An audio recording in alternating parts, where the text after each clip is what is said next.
Denise. Hey.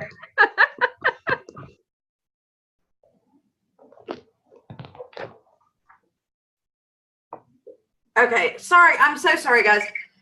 I'm on this committee and they wanted to do a video meeting and I said, sure, you can use my room and then I'll set up another one for my class and we'll zip over there.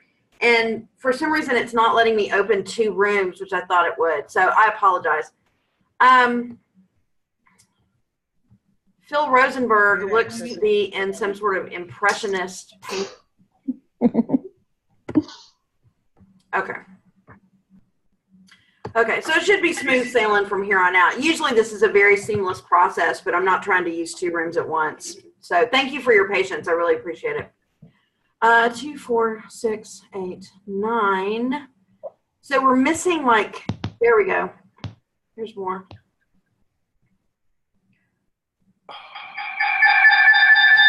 So if everybody will mute your microphone, and that way we won't get any feedback.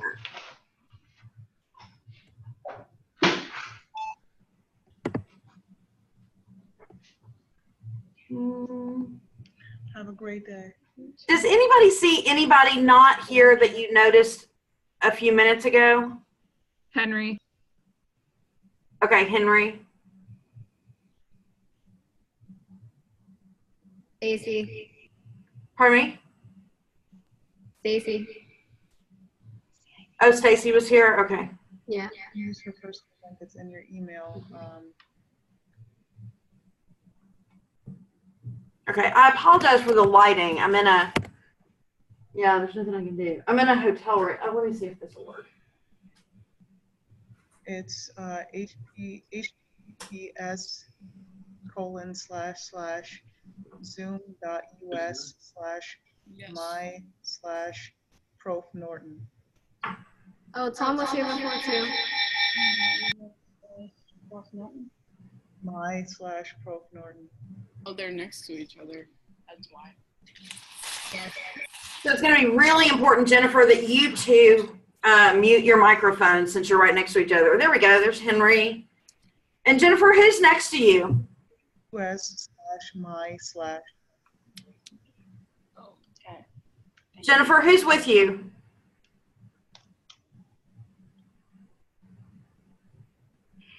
Jennifer, who's with you? Maybe you have to do the HTTPS. Did. Disappeared. She might be with Andrea. No, Andrea's right there. Oh, Rachel.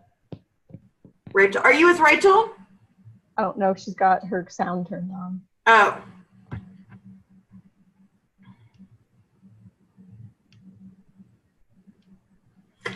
Okay. So let me show you guys a few things. Oh, that's why that didn't work. I had a workaround for it, and I couldn't see the button, but it's because I had let Ruth Ann be the host. Anyway, that was actually kind of a nice thing because you guys are going to read articles by some of those people. Those are some very, very impressive scholars that are meeting right now. Okay, so at the bottom of your Zoom screen, you're going to see a few things. So the mute and the stop video you see, and then manage participants. If you check on that, then you'll see a list of everybody in the room, and then also you're going to see a list of controls. So these are things that, if you want, you can use during the course of the class. So if I ask a yes/no question, you can click the yes or the no. They go slower and go faster. I'm sorry, you're welcome to click them, but we're going to go as fast and slow as we need to. There's also, there are a few more. There's a thumbs up, thumbs down, a clapping. Feel free to clap whenever you like. And then a clear all. There's also an option that you should see somewhere where you can raise your hand. And what happens sometimes is it's over, like if you click on your name, let's see. All right, I see everybody. No. Do you guys see the hand raising? That you do see it? Okay. Yeah, I'm doing it right now. Okay. I don't have it on my screen, which is why it's hard for me to tell you where it is. So yeah, there you go. You got it. So there's a hand raising. So at any point, if you have a question, feel free to raise your hand and I'll stop and we'll talk. Let's see, what else? Oh, in the bottom also, there's a chat screen. And so you're welcome to leave the chat screen on if you want. I really would prefer, if you have something to say, if you would raise your hand, let me open up your mic so that you can talk, because a lot of times I won't catch what's going on in the chat function because I'm looking at what's going on in the class. So you're less likely to get something. So I would ask that you not use the chat button to make your funny comments. And also, if you have something to say, it's probably more effective if you would raise your hand instead using the raise hand feature. Other than that, there's another feature that you don't have that I have called breakout rooms. The breakout rooms allow me to put you in groups for your group work. So you'll go into a little digital room with just your group members. So at some point, I may have you do that. I may not. We'll just see how the time goes. Because we lost about 20 minutes, I'm going to take the statutory interpretation stuff, the exercises that you looked at, and I'm going to put those into short videos and put those on Canvas on the lesson page for you to look at later. You really don't necessarily need those right now, but you do need to be introduced to them. So they're definitely worth looking at, because you don't want statutory interpretation to come up later and you have no idea what that is. So that's what we're doing. So in addition to the windows that you have up, if you would now open up 2 tabs, one for Westlaw and one for Lexis.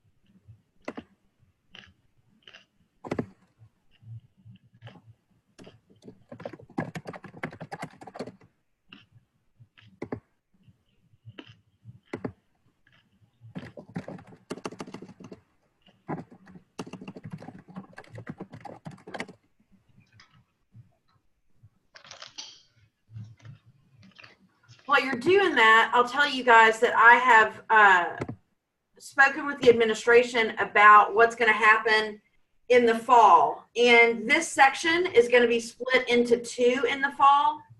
And half of the students will be in my legal process 2 section, along with half of the January start students. And half of the section will go into Professor Michelle Zacharin's section, along with her January LP2 student.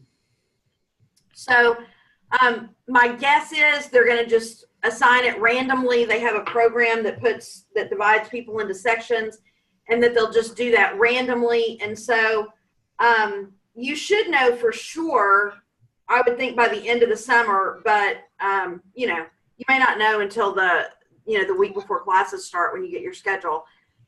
So Professor Zacharin is going to come by at some point this semester to meet you guys, to talk a little bit about her approach, so that you have an idea of sort of how things might change. Now, the content that we cover in LP1 and LP2 is not different. It's not different stuff.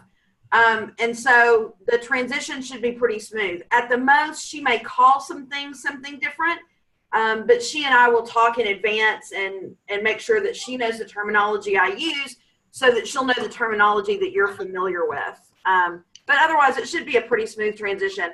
I would say that having different professors for the same class has advantages and disadvantages, just like having the same professor has advantages and disadvantages.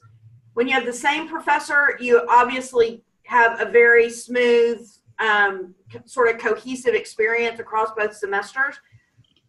When you have different professors, you learn this incredibly valuable skill of being able to talk to someone different than the person you talk to about the skills that you have, which is exactly what you're going to have to do when you go work. And so being able to transition from one supervisor to another supervisor is something you're going to do a lot of when you start practicing.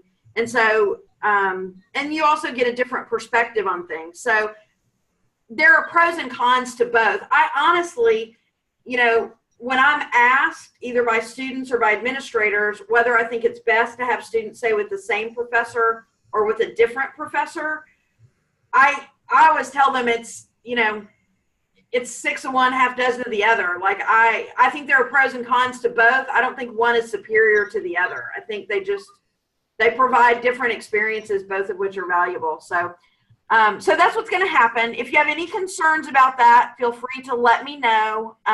Shoot me an email. Let me know you'd like to talk about it, and I'm happy to talk about it with you. But that's the plan in place currently. Okay. So let's start with, hold on. So let's start with Westlaw. And so we're going to start with statutes. And the reason we start with statutes is that that's generally the next step in your research. If you have a statutory issue, after you've looked at secondary sources, you want to go to the statute. Now, when you have a statutory issue, it's really tempting to jump straight into the statute and then from there jump straight into the cases. Don't do it. Still start with the secondary sources so that you can get some background information that you have when you read the statute and then when you start to read those cases. So if you would go, actually right now, I'm just going to share my Westlaw tab with you.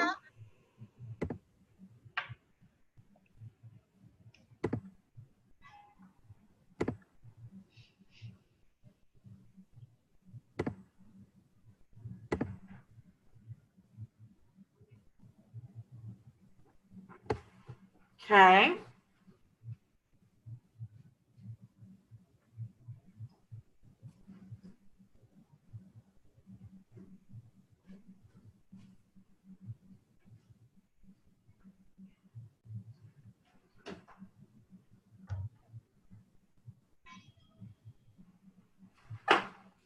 Okay, so let's assume that in our secondary source research that we have found the burglary statutes. And so we're going to continue with that hypothetical since it's something you're familiar with. And so what we're going to see is what we would find out from looking at the statutes and what we'd find out what different resources are available to us in the statutes. Should not have.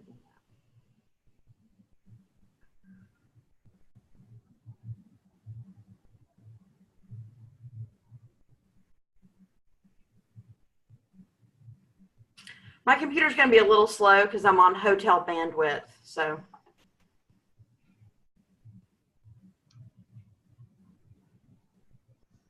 okay. Now, you'll notice that I've set my screen to come up on New York resources, both state and federal, because that's what I use most of the time to research for problems for my writing students. But you can set your front page to come up to anything that you want.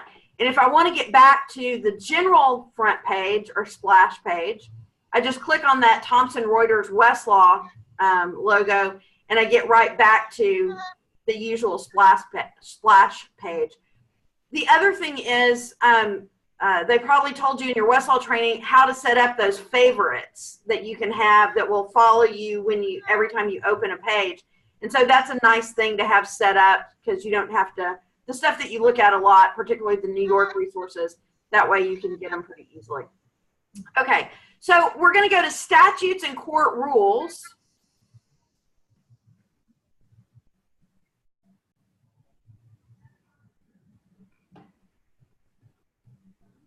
And then because we want state statutes, remember there are two complete systems. There are 50 state systems and one federal system.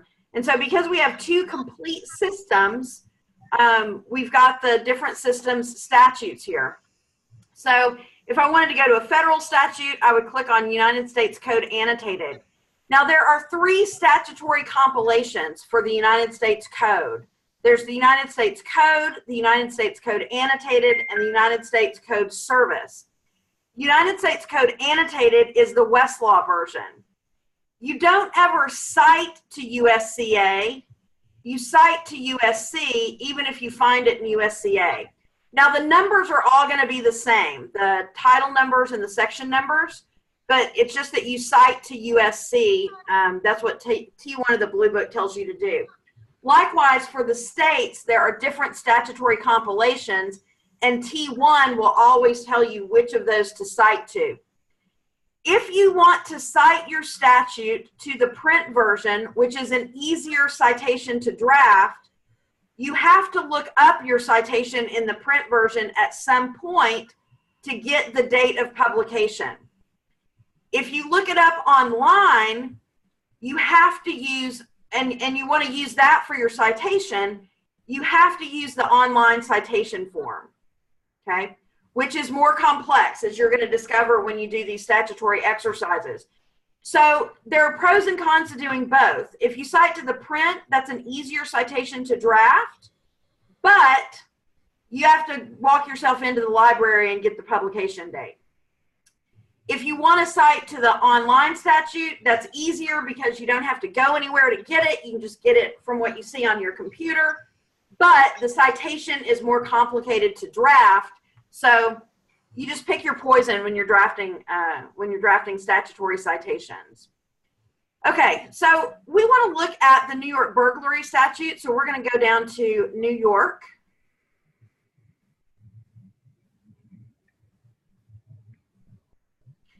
Now, if I don't know where this statute is, if I don't have any idea where a burglary statute is, I can browse this index of statutes. And so as I start looking down here, the first place I would probably look is criminal law, but I don't see anything for criminal law. I do see criminal procedure law, but that has to do with constitutional procedural protections, generally in the 4th, 5th, 6th, 7th Amendments, 8th Amendment too. So I'm going to keep going. And these are all of the different codes in New York.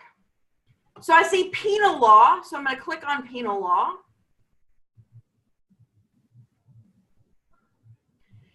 And just like I did with secondary sources, I can click on these plus signs to expand these different things.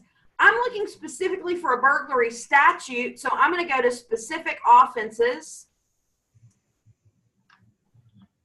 And then this is an offense involving theft, so I'm going to expand out Title J on theft. So they've got larceny, offenses involving computers, welfare fraud, robbery, and then other offenses related to theft in this offenses involving theft. There's also offenses against, hold on.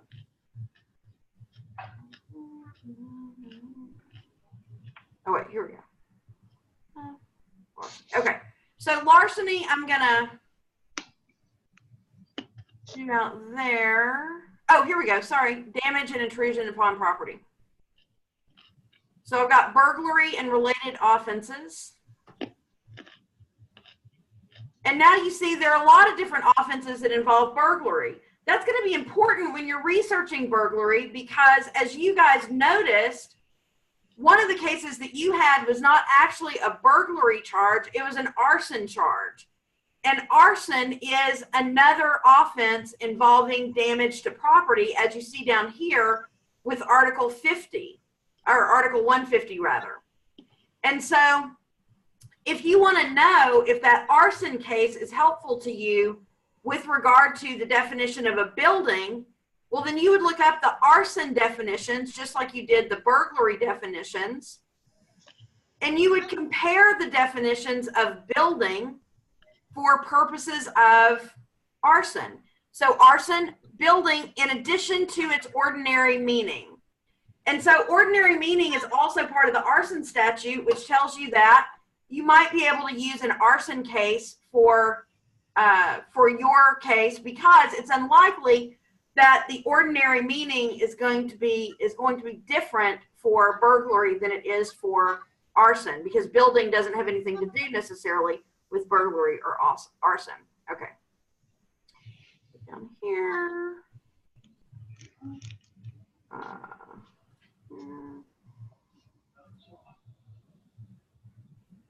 Okay. So this lets me see all of the burglary offenses. Whoops.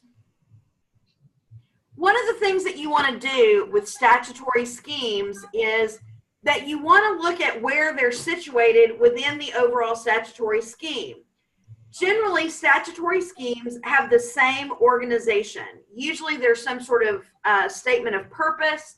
There's some sort of goal that the legislature is trying to achieve. And then you'll have the specific statutory provisions. Usually within the specific statutory provisions, it starts with definitions. So when you're looking for definitions for the statute, you're going to start at the beginning section.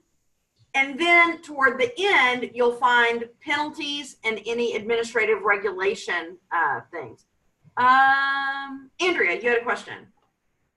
Yeah, you were saying the other day about how when we're in practice, we might not be able to do the long-term like searching and stuff on here. We have to be really mindful of our time. Yeah. So when we're looking for statutes and stuff like that, is there another place where we can look that's not on these?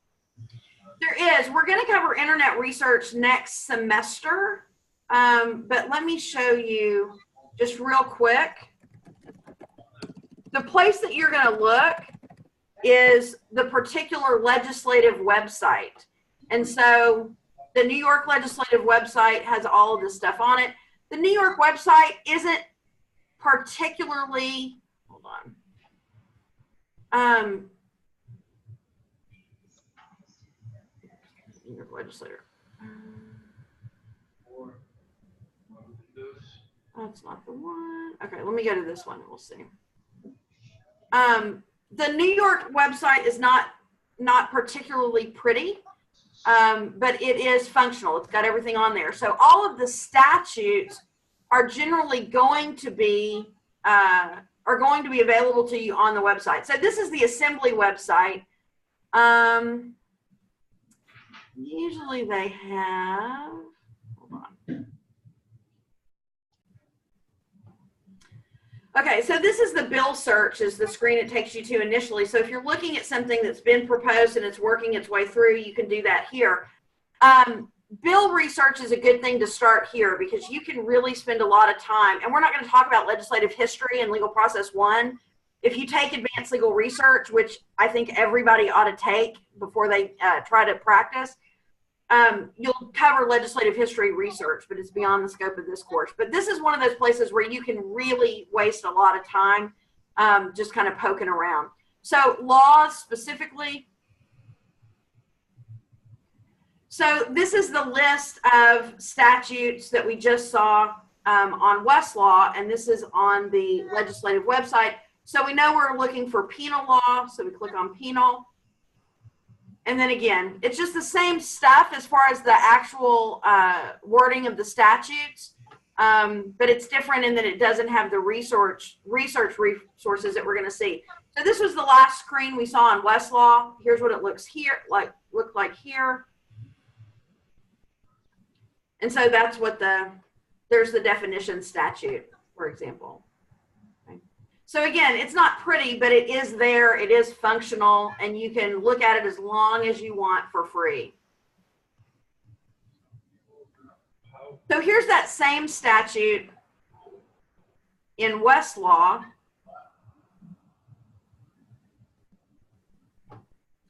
Now, notice on Westlaw, it gives you the entire tree, the sort of system of where this fits into the rest of the statutory scheme. And when you go down here, it's got all kinds of information that is not on the legislature's website. So the credits will be there. This is the information about when it was amended, when it was changed. And so if you were to go back and look at that statute, if you were to go back and look at Chapman, which has all that legislative history, you would see references to all of these amendments that you see here in the credits. What you have in Westlaw and Lexis that you do not have on the legislature's website are these editor's notes. So here's supplemental practice commentary, which is just a little article about the definition of dwelling. There's one about unlawfully entering and remaining, criminal trespass. So these are just practice notes written by scholars in the area. There's this practice commentary. And that's what all of this is here. And so again, this is good background information to supplement what you learned in your secondary sources research.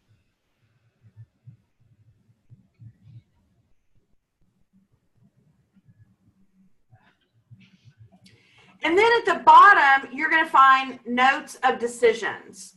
Notes of decisions are going to get you kick-started on your case research. So you're going to click on notes of decisions.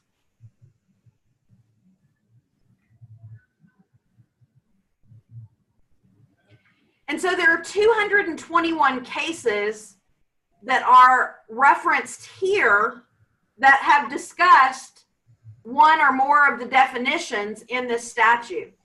So fortunately, on both Westlaw and Lexis, they take those notes of decision and they alphabetize them in an index, okay? You'll notice these numbers out to the side. These are the chronological, these are the numbers that represent the chronological order of these notes of decision. So they're not necessarily, the notes of decisions are in topic order, not in alphabetical order. So if we go down to the actual notes, number 1, construction and application, like that's the most general of the notes of decisions, but obviously that's not first in that index list because it starts with a C. So you go back there and that's where it is in the index list. Okay. So what you can do is when you have the statute that you're looking for, when you have some search terms related to the specific thing you're interested in, you're going to go to that area. So here you've got buildings, so you're going to click on buildings.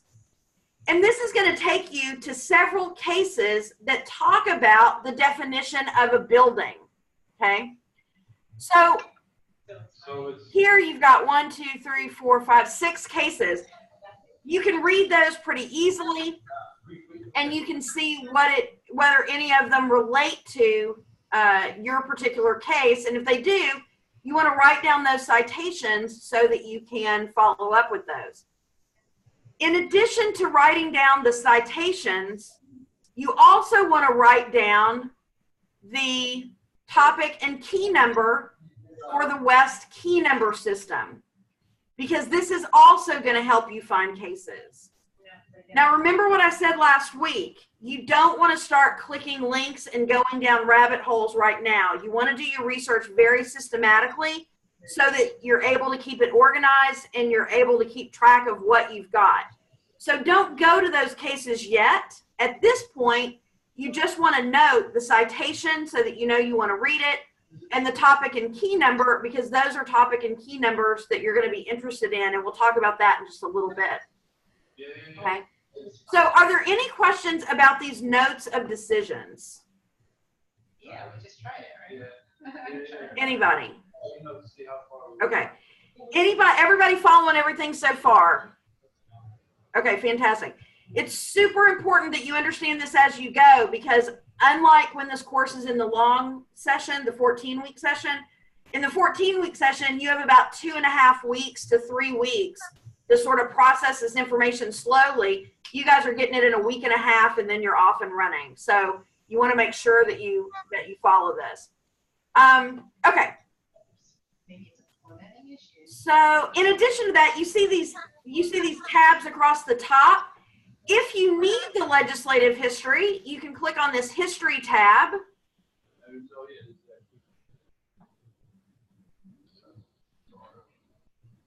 And it's going to give you some information about the legislative history.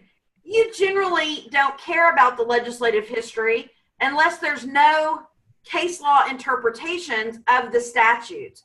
If there are case law interpretations, you don't need to go to legislative history to argue what the interpretation should be. This is every citation, and we'll talk about citing references on Thursday, but this is every case, every secondary source, administrative decisions, trial court orders. This is everything that has referenced this statute. This is always going to be an incredibly voluminous list, and it's not really something you necessarily want to dive into unless you're really stuck and can't find any case law interpretation. And then this is context and analysis. This is incredibly valuable at this point in your research. So you want to make sure that you check context and analysis to see if there are additional research references that you can read before you jump into the cases. One of the things you particularly want to pay attention to is encyclopedias. This will tell you where information is in the encyclopedias about this. So if you didn't pick up on any of this, you want to do that.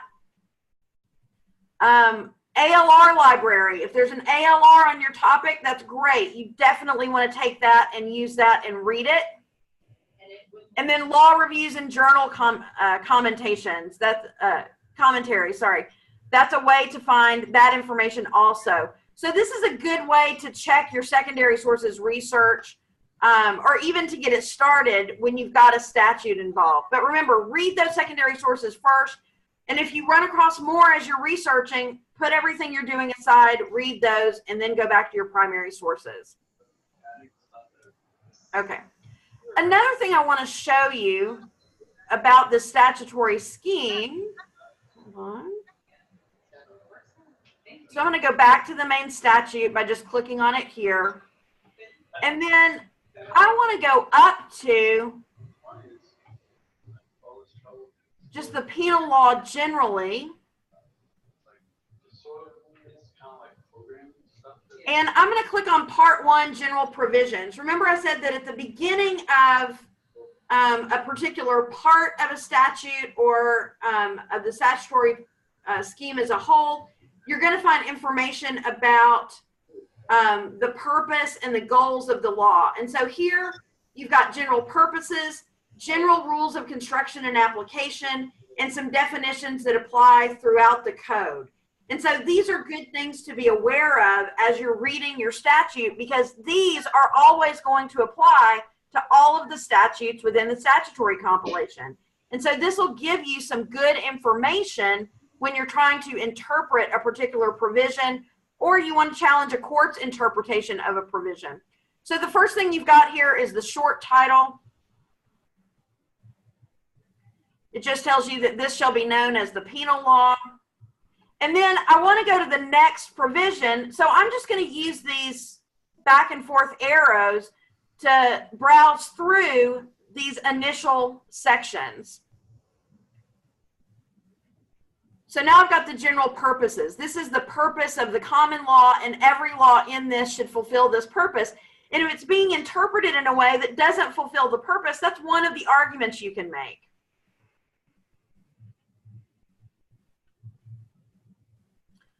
Next is the current. Okay, so that's all of that first article.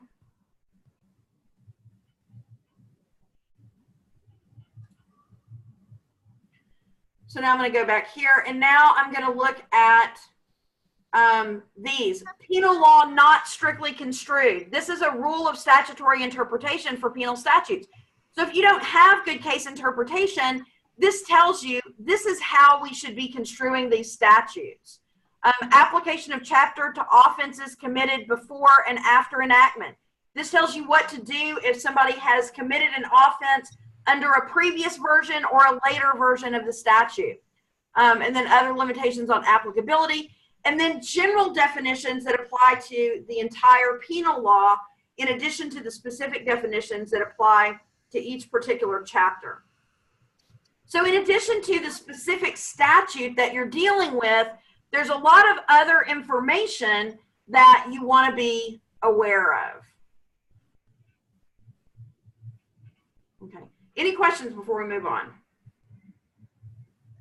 Okay.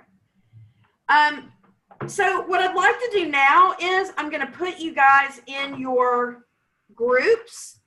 And wait, hold on. I'm going to put you into your actually, I'm going to put you guys into random groups today. And I'm going to have you guys do a quick assignment. Okay.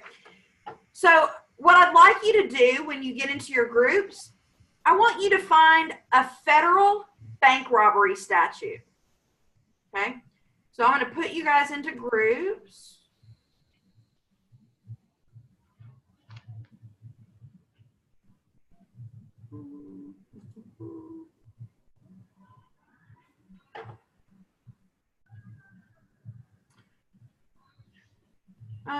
One, 2, 3, 4, 12, and 14.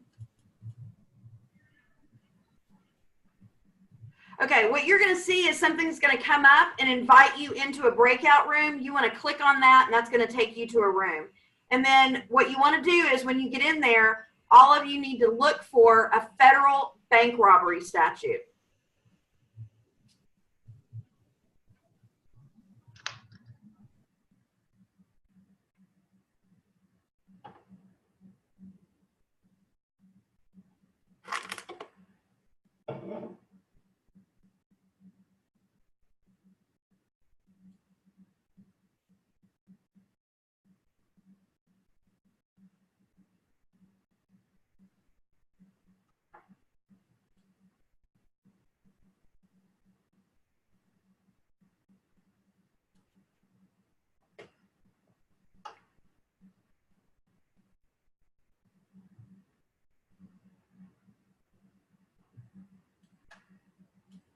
So if you're watching the recording while they're in the breakout rooms, I'm going to go ahead and leave the recording on so that I don't forget to restart it when they're back from the breakout rooms. So you'll want to fast forward a bit right now.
You guys got it?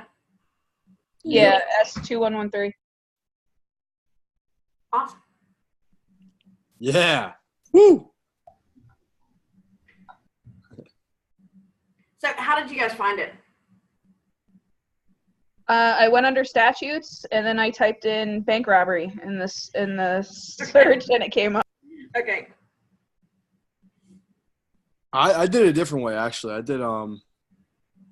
I went to the Title 18. Okay. I found my way there and then scrolled all the way down to robbery. So. Okay, great. Great. Frida, how'd you find it?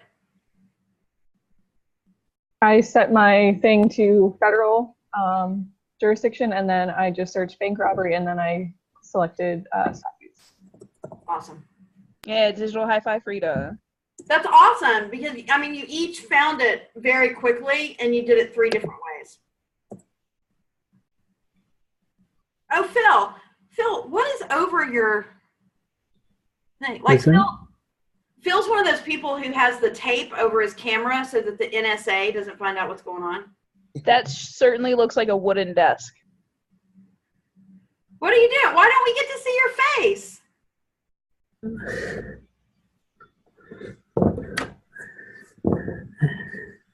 Are you still at the school? Yeah, I'm in the library.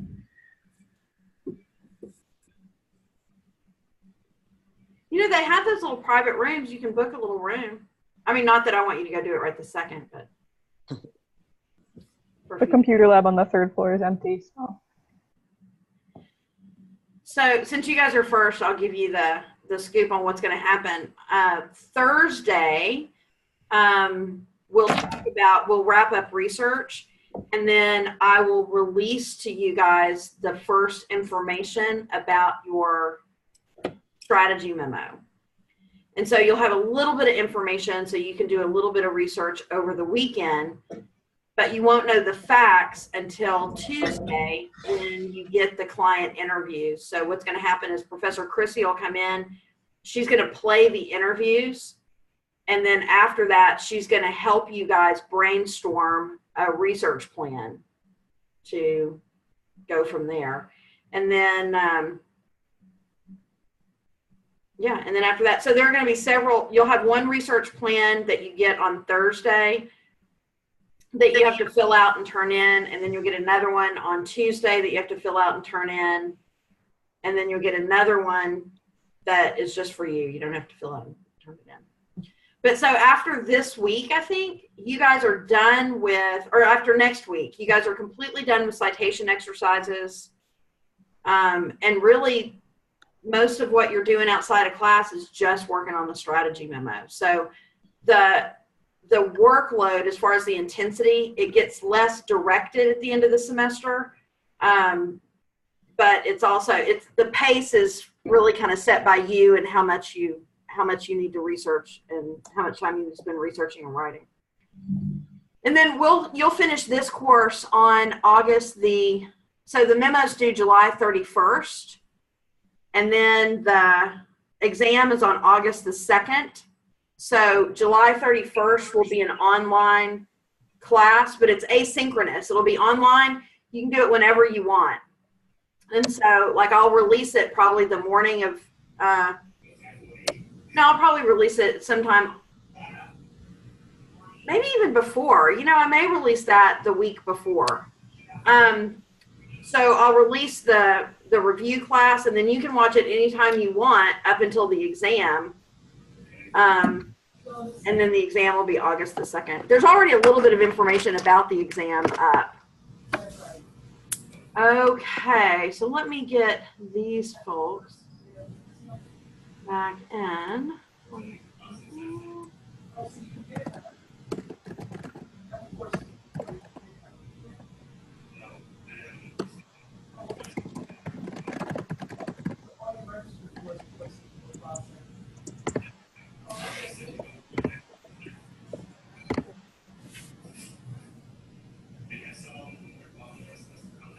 We'll be back in just a second. So, Stacey, how did you find the statute? I searched it in I just searched bank robbery statute in the search bar, and then I looked for a United everybody turn off your microphones, please, except for Stacey. And I looked for a United, I think it's because we're next to each other. So did you narrow the library to the federal library? Yes. And then I clicked the United States court case, and it was somewhere in there. I just clicked. Oh, it was in a case. Yeah. Okay. I found it inside of the case. Okay, so you did just a general search in the federal library, and a case came up, and within that case was the bank robbery statute. Mm-hmm. Great. Jennifer, how did you find it? I went to U.S. Code Annotated and then searched for what chapter and section it was under. Okay, so you went to the criminal code in Title 18? Yes, Title 18, and then section 2113. So you scroll down until you found bank robbery within Title 18. That's correct. Okay, awesome. So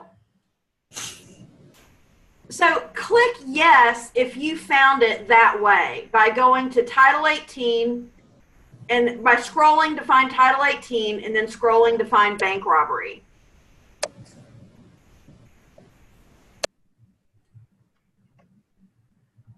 No, type yes if you did it. Don't type no if you didn't. I mean, not type, but click yes.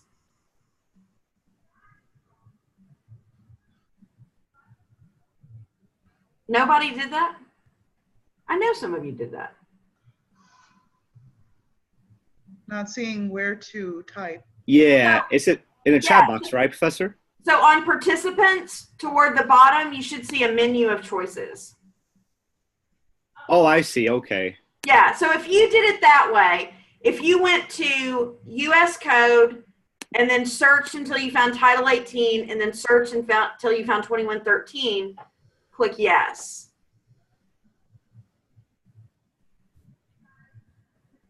Okay. I think people need to go down. So I guess what everyone needs to do is go to click participants. Yeah, you have to click participants and then go down to the bottom and there's a there's a bunch of logos like raise hand, yes, no, go slower. Let me ask you this. Everybody click the yes button so I can figure out who knows what they're doing and who doesn't know yet and who needs help. Do not see. Okay, Rachel, you and Jennifer are in the same room, aren't you? She's on the other side of the room. Okay, but you can like show her where it is, right? Oh. Oh, I can go over there, yeah. Yeah, walk over there and just show her.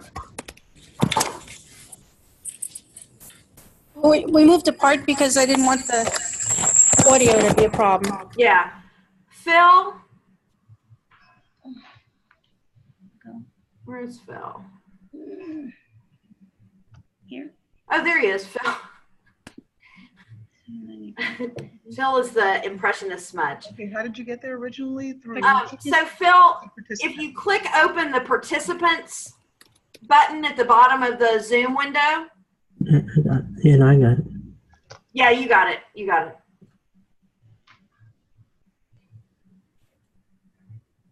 All right, so everybody's got it now. Okay, so now take your yeses off. Unclick your yeses. There you go.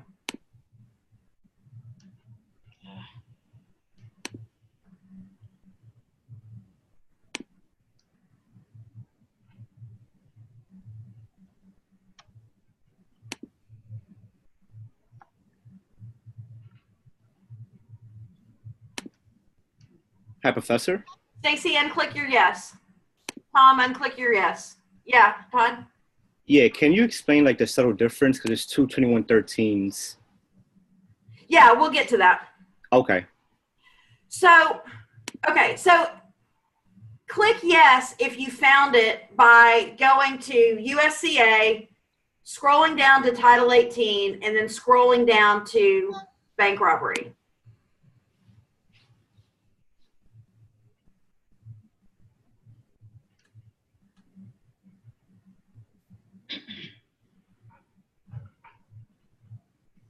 Okay, you don't need to hit no if you didn't. You just need to hit yes if you did.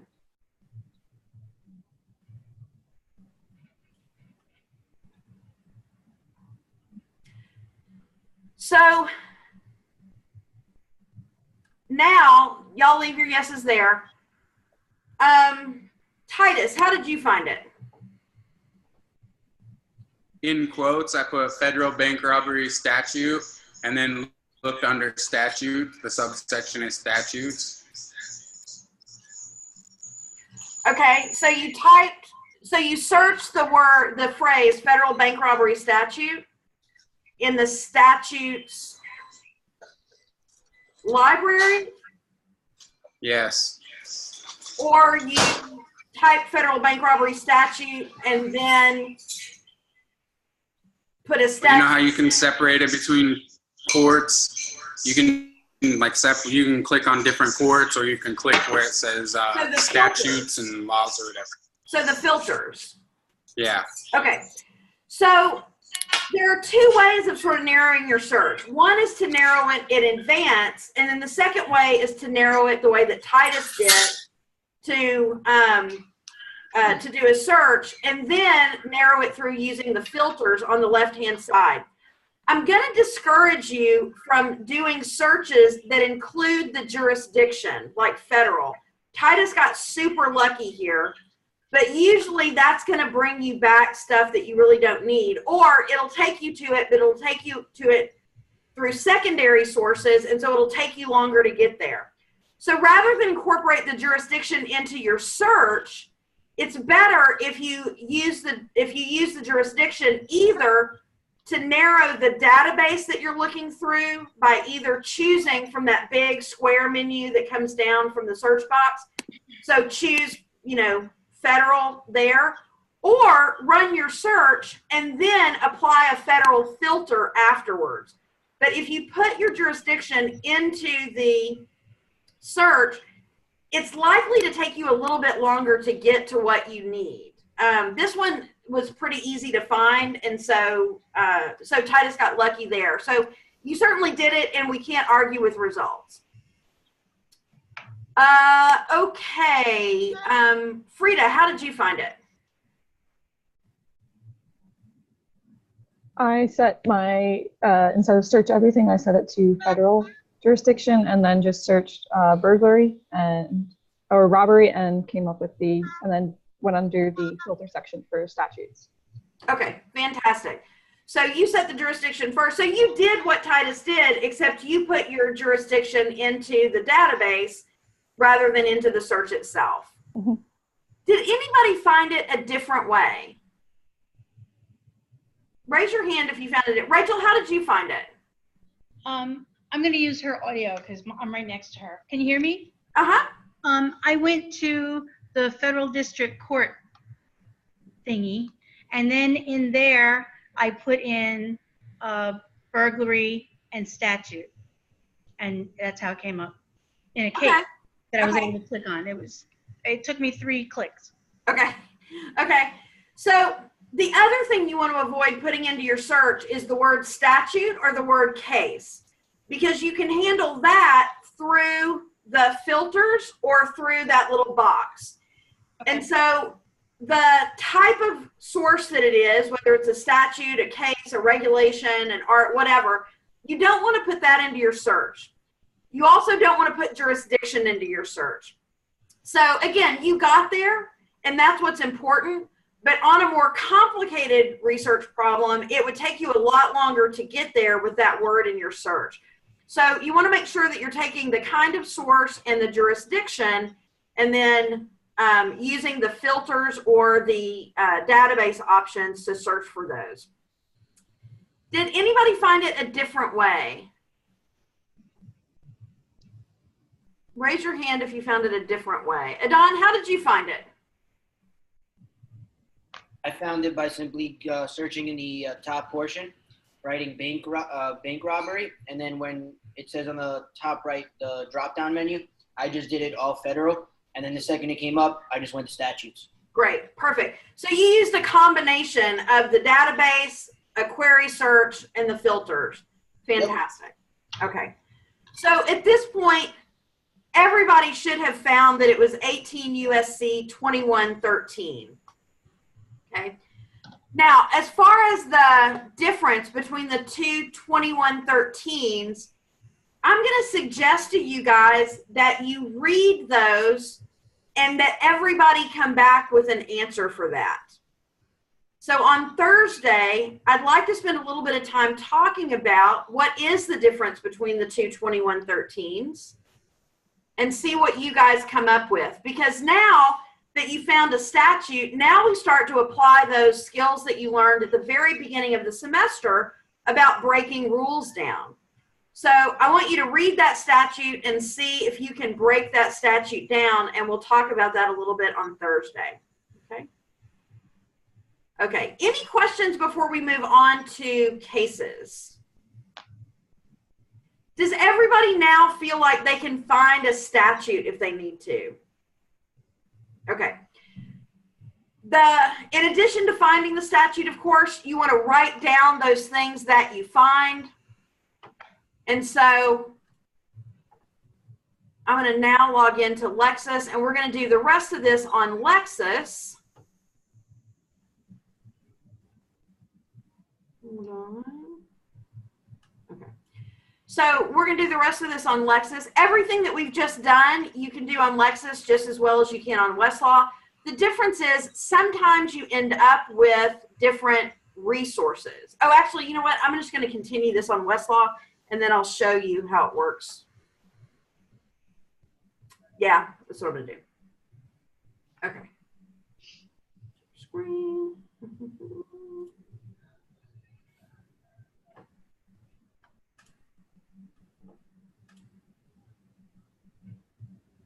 Okay, so going back to Westlaw. So I'm going to look again for that statute. And this time, because now I know what that statute is, I'm going to type in, whoops, New York Penal Law 140.20.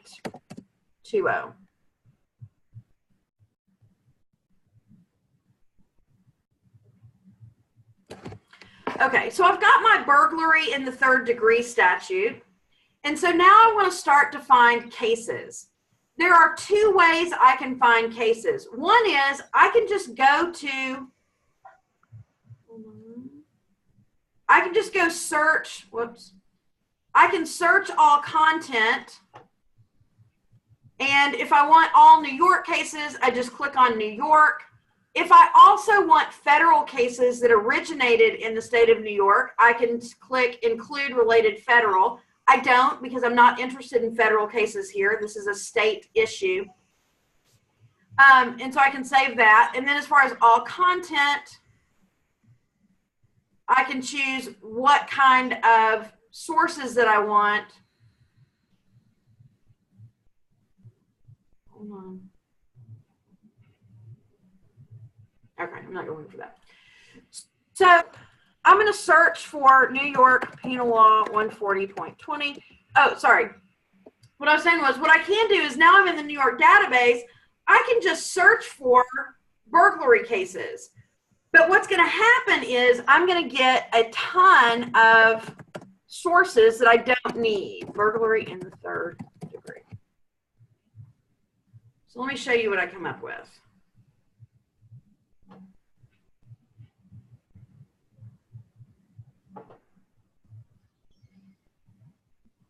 So overview, I've got 15, but look over here on the left-hand side. There's over 8,000 cases, 825 court orders, 248 statutes, 50 regulations, nearly 1,000 administrative decisions, 2,000 secondary sources. This is not an effective search. And so I want to start in a more targeted way than that. So because I know that burglary is a federal because I know that burglary is a state crime, I'm going to go ahead and start with that burglary statute, and it's going to help me narrow things down. So the first thing, of course, is I'll look at those, I'll look at the practice commentary to the extent that there is some, and then I'll click on notes of decisions. So remember, we had some search words that we came up with at the beginning, and we want to use some of those search words to figure this out. So one of the issues that we're trying to figure out is whether this was a building. So we're going to look in this list, and we see that there's not really anything in here about the building. And so that gives us a pretty good sense that rather than the offense itself, maybe we should be looking someplace else. So when we went to practice commentary, it suggested that there was no practice commentary on the statute, but there was practice commentary at the end of the definition statute. So let's go back there.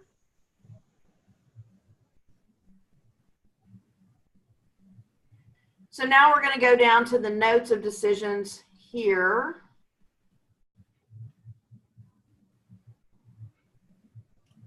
And you can also find it on the right side of the page, but mine's covered up right now with the Zoom thing.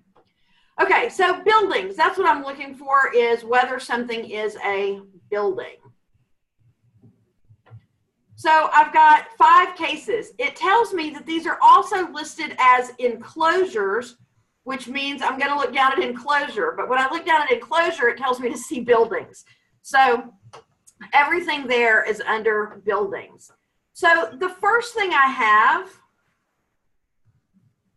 is this first case. And so I can read the squib, the little paragraph, to see if this is something that I want to read before I move on further.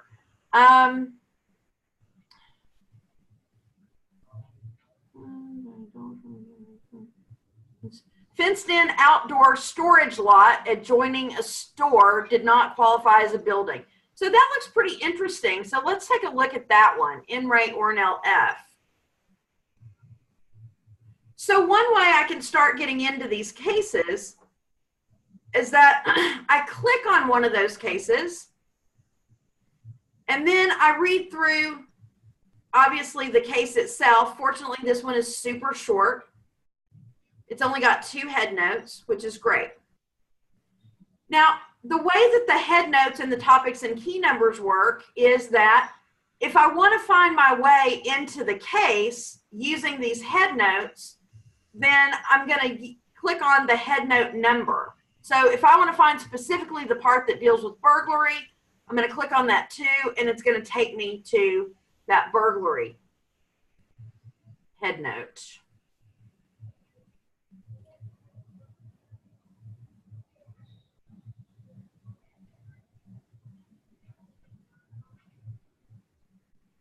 Whoops, I did not want to go that far back. Hold on. Okay.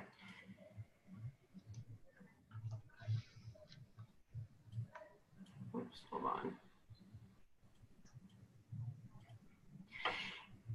Now, okay, so now I'm going to go back to the head notes. Now, if what I want instead is other cases that discuss burglary, then I'm going to go over to these topics and key numbers. And so it's under 2 topics and key numbers. There's topic burglary, key number 67, or sorry, burglary is topic number 67. And then there's key number 4, which talks about the character of a building.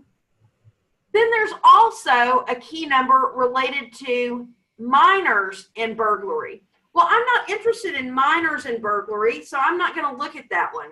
What I am going to do is click on 67K4, and that's going to give me a database of everything that is under 67K4 in the Keynote library. So with the head notes and the topics and key numbers, the head note will take you to the place within the case that discusses the issue. The topic and key number will take you to a list of other cases. So character of a building, there are 89 cases. Now this is a lot of cases, except that this is your exact issue. And so if you want to make sure you do thorough research, it's a good idea. You don't necessarily have to read all the cases. You can tell a lot of what you're going to need to know from just looking at the short paragraphs. So this is where this search, although generally I would say that 89 results is too much, I would say that here, because this is the exact issue you're dealing with, you want to definitely read all 89 of these little squibs. It's going to take you a little bit of time, but you're going to get a ton of good information. Okay, so this one, for purposes of burglary, a dwelling does not lose its character as such merely because its occupant is temporarily absent. Well, this involves a dwelling, and we're not interested in dwelling, right? We're interested in the ordinary meaning. So I know right away I don't have to read that one. That's not my issue, okay? So if I do want to narrow this one down, then what I can do is I can search within this key number by searching within my results, and I can search for ordinary meaning. Now this is going to pull up a lot of cases that I don't need, because a lot of the cases are going to give the whole definition of burglary, which includes the words ordinary meaning, but it might narrow it down a little bit for me. So I'm going to apply that filter.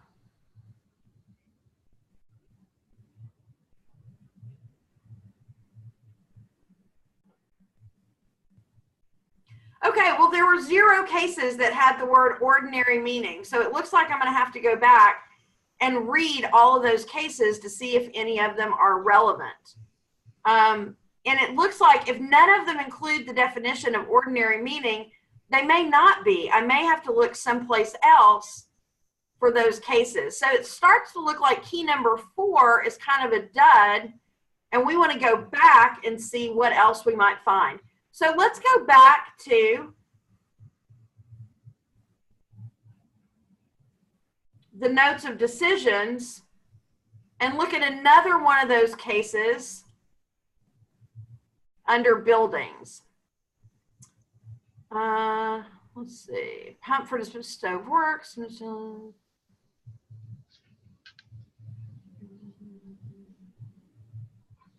This is all about a plea that someone did. So buildings turns out to not be particularly promising. Now, this is the point where a lot of first-year students say, oh, there are no cases. I'll just do legislative history. There are cases. You know there are cases. So we've got to keep on going. So garages. So garages has some promise to it, because we're looking at things that aren't ordinarily considered dwellings. If we keep going down, we're going to see that actually there's a whole subtopic for mausoleums. So we got lucky here, and we're going to look at mausoleums. So mausoleums, we've got a couple of cases: People versus Richards, People versus Fennell, People versus Sevigny, and People versus Richards again. So you've got 3 cases involving mausoleums. Now, you know, oh, no, because those are different building cases. So we're going to look at this. So again, it's telling us burglary, key number 4 for additional cases, but you know that there aren't really any additional ordinary meaning cases under key number 4. So you're going to pull these cases and look for them. So let's look at the most recent one, because that's going to get us probably the most recent stuff. So People versus Fennell was 1986. People versus Sevigny was 1983. So we're going to go to People versus Fennell first.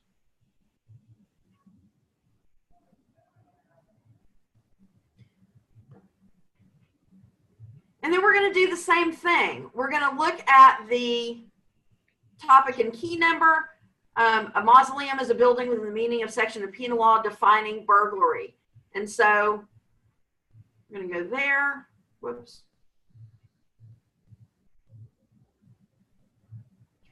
So we know that we didn't have a lot of success with key number 4. So we're going to go back to burglary in general. Now, 2000 is way too much to search. So we're going to search again within our results. We're going to search for ordinary meaning. Apply that filter.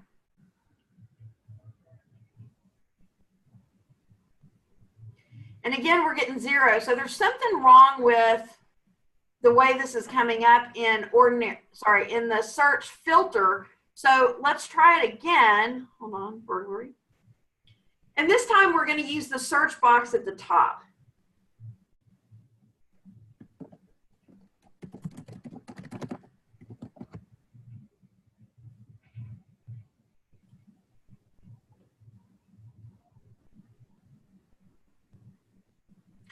Okay, so again, it's giving us 0 results. Does anybody know why that's happening?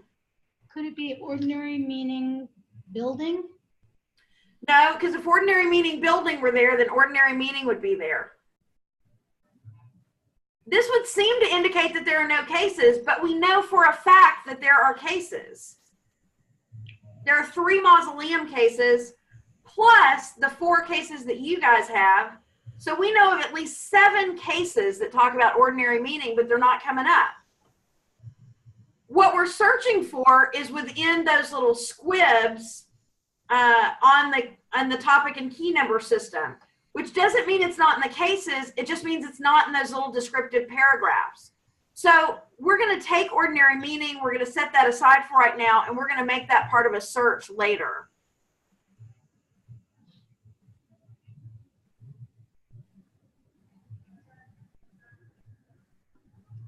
Okay. So that's how we're going to use those notes of decisions. You're going to use them as a source of cases to look up. You're also going to use them as a source of topics and key numbers to look up that you can then look for more cases. And then every time you find a case, you're going to also find more topics and key numbers. So this becomes a very circular process at this point. You find the cases, you find the notes of decision, you start going in basically sort of these, not really a circle, but sort of more of a spiral. So, okay. So at this point, we have enough information that we can go ahead and do a query search. We've done secondary sources research, we've done searches there, we've done our statutory research, we've found sources there. And at this point, we have enough information that we can probably formulate a pretty good search query. So we're going to restrict our search to just New York cases because we don't want anything from the federal system, and we're just interested in what's in New York. And so what do you guys want your search terms to be? Just shout them out.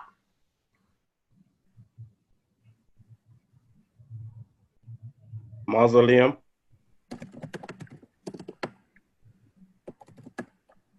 Okay. Now, it starts to give you some suggestions. And what you see is there are a lot of cases with mausoleum in the case name. So you know that you're going to need more than just the word mausoleum. So what other words do you want to use? Burglary. What else?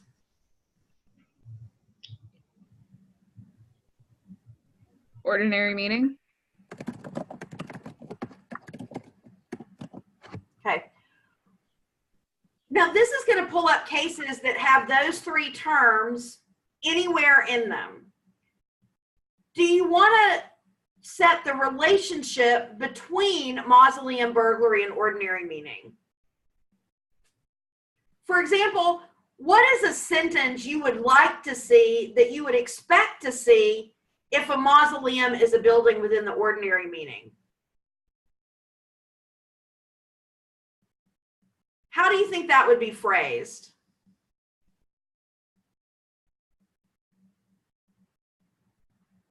Frida, how do you think that would be phrased?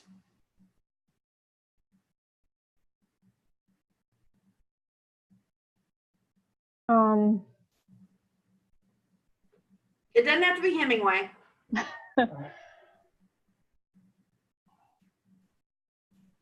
Can you, Let's see, Henry has an idea. Henry, how would that be phrased? When it comes to a burglary, a mausoleum fits the ordinary meaning of a building. There you go. There you go. So we could contemplate a situation where all of those words are in the same sentence. So let's search for them all in the same sentence and see what we get.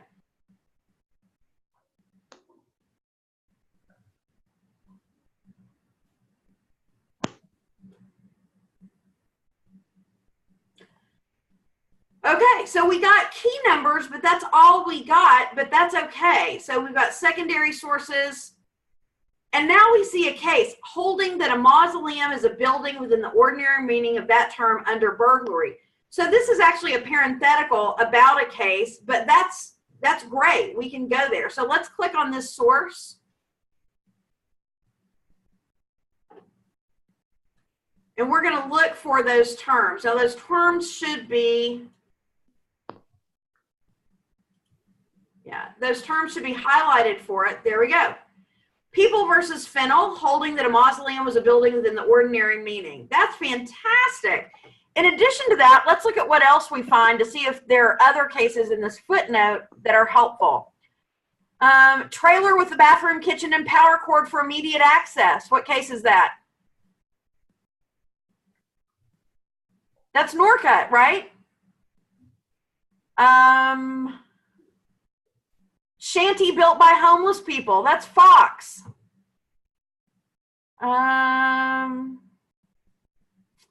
Stall made of temporary movable wooden plywood partitions, which could be overseen, was held not to be a building.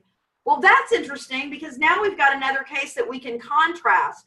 So all three of these, or all four of these rather, are cases that we want to look at. One we know is right on target because it's a mausoleum. The others we're gonna take a look at to see what they have to say. So we've got 4 sites. We want to check out all of those cases, and we want to check out all of the topics and head notes that they mention. So let's go back to People versus Fennel. That's one of the ones we saw.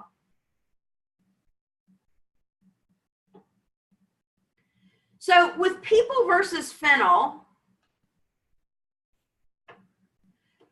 in addition to the case, there are some other things that we're going to be interested in. One is citing references. This case said that a mausoleum was a building. So we're going to be interested in any case that cites this case for that or a similar proposition. This case only has one head note. So if it was cited, it was just cited for that head note. So we're going to click on citing references and we're going to go to cases.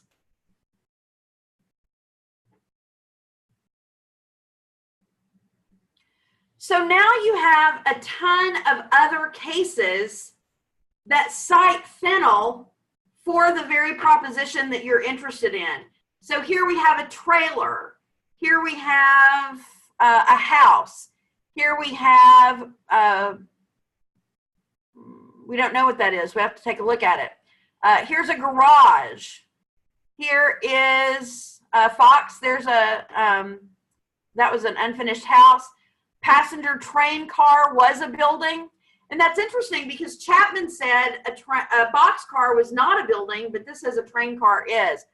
Rosado and Austin. So this is a really manageable number of cases. So you want to click on each one of these and see. Now, as you look over to the right, you see this depth meter, which tells you how much depth in which each of these courts talked about this particular issue. And so obviously the ones that talk about it in more depth are probably going to be more valuable to you. So those are all good sources. And then once you look at this, if you look at People versus Norcut,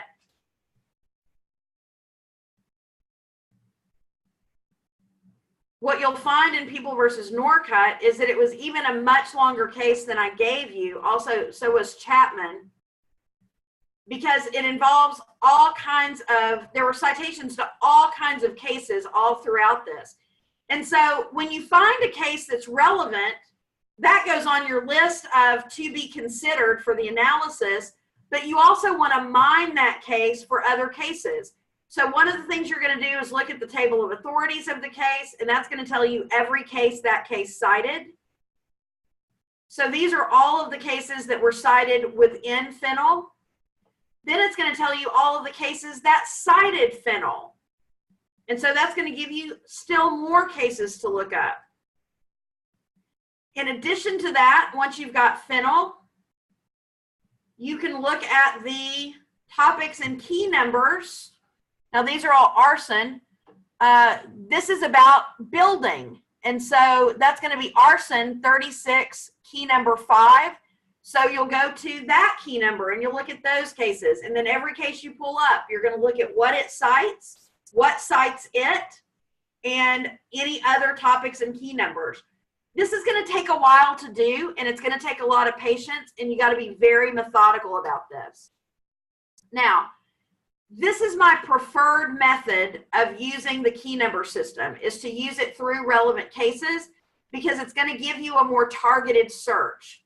However, you can go directly into the key number system. And again, I don't have any interest in teaching you slow ways to do things.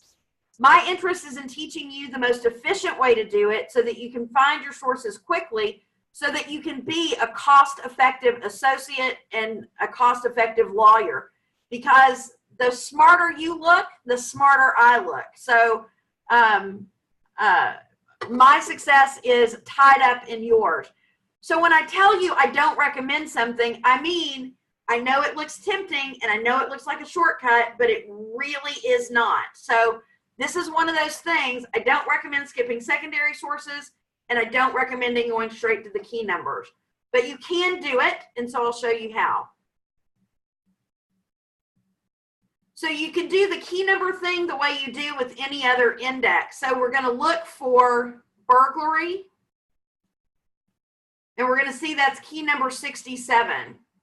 Now, if we just stick to burglary, we're going to miss all those arson cases.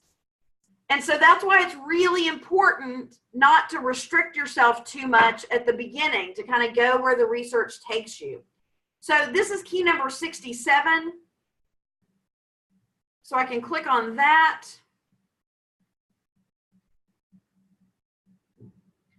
And it's going to give me a breakdown of what is within key number 67. Now, the key number system is just a huge outline of the law that categorizes all of the cases by topic, because obviously cases are published chronologically. But so this groups them by topic. So we've got nature and elements, degrees, attempts, defenses, liability. We've got things that relate to prosecution and things related to sentence and punishment. So generally, we're going to be looking at the nature and elements of the offenses. So we're going to expand that out. And we see, again, character of a building.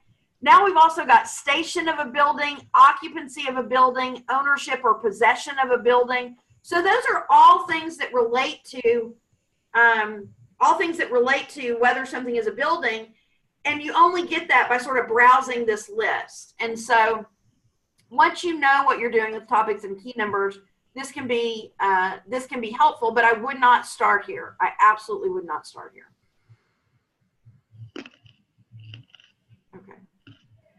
So at this point,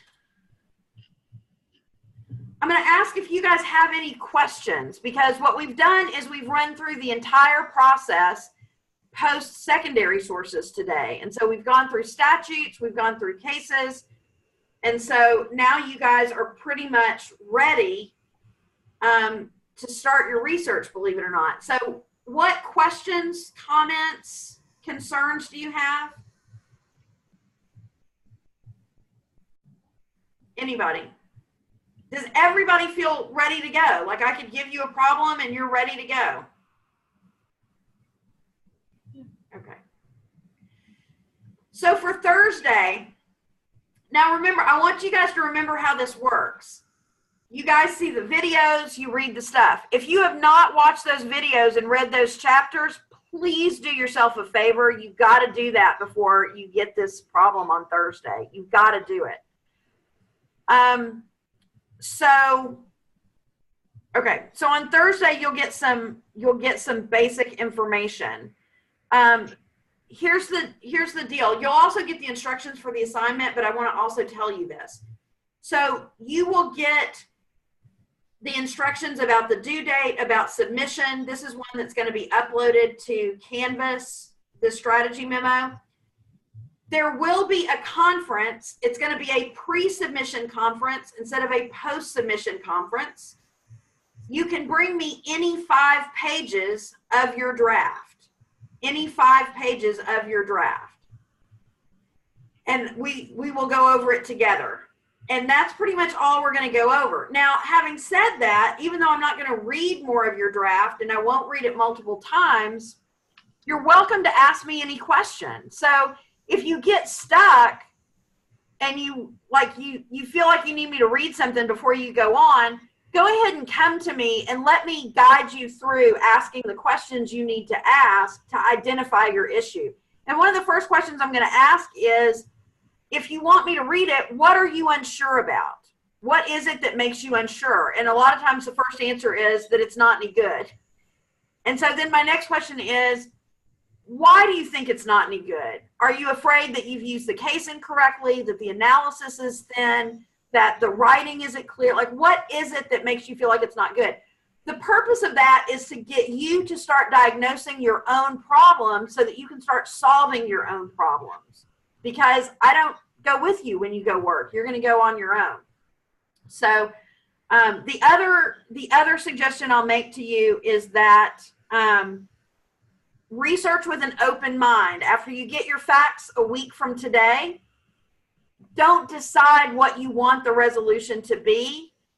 Be open-minded as you research so that you can learn what the answer should be instead of deciding. You want the research to drive the conclusion. You don't want the conclusion to drive the research. Okay. Okay, finally, you guys can research together. You can talk about the problem together. You can do whatever you want together. It doesn't matter to me. You cannot share your writing with anyone. Once you start to commit something to paper, either on the screen or on an actual page, you cannot have anyone look at that. You cannot have your mom, who is an English teacher, look at it. You cannot have your uncle, who's a partner in a law firm, look at it. You cannot have anyone look at it. I can look at it, you can look at it, and that's it. Anything else is an honor code violation. I hate submitting those more than anything. But if you cannot understand collaboration instructions, you are going to the honor committee, and it's not going to be pleasant. So please keep that in mind. Do not share your draft. Do not send your document to anyone. I have heard of in other people's classes and in my class the most ridiculously stupid honor code violations. There's a guy in the computer lab. A bunch of people in his section were there. He calls over a friend. Hey, come over and read this for me and tell me what you think. In front of like 12 people from his class. That got reported right away. The consequences were not pretty. I had somebody say, I don't understand the formatting. Can you send me your draft? A young woman sent a classmate her draft for the formatting.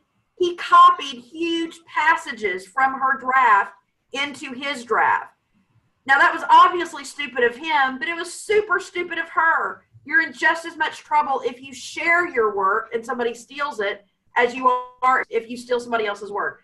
So once you commit something to paper or the screen, please, I'm begging you, don't put you and I in that position. That's a bad place for both of us to be.